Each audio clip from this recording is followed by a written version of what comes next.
Góði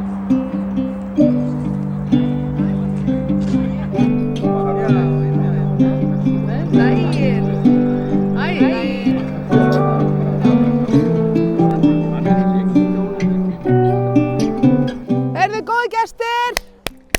Halló, halló! Sjaldan eða aldrei höfum við fengið svona fallegt fólk til að opna með okkur elliðaárnar. Ég var að hugsa þetta að Stangveiðifélagið hefur verið vakin og sofin yfir þessum ám nú 87 ár og þetta veiðihús var afhent fyrir 66 árum af Gunnari Thoroddsen, Geir Hallgrímssyni og rafveitustjóra Steingrími. Og þetta hefur staðist tímans tönn og þetta er mjög flott.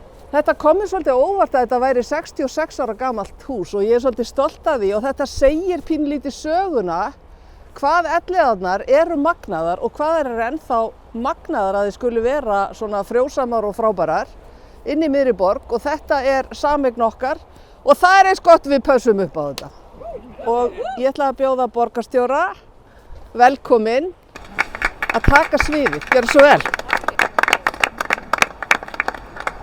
Ótrúlega gaman að vera með ykkur hérna í dag í þessu fallega veðri við opnun elliðaárna og það er auðvitað alveg stórmerkilegt fyrir okkur Reykvíkinga að vera með hérna inn í miðri borg eina bestu laxveiði á landsins inn í einu fegursta útivistarsvæði okkar Reykvíkinga.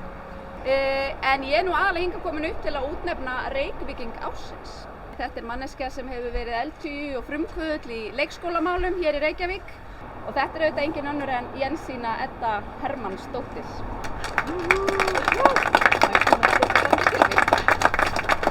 Það er ótrúlega vel að þessu komin og það er alveg sérstakur heiður fyrir mig að fá að velja hana og útnefna hana hér í dag og við ætlum að sjá til þess að hún fái Maríulaxinn sinn í elliðaárnum. Það er ekki? Klappa fyrir því!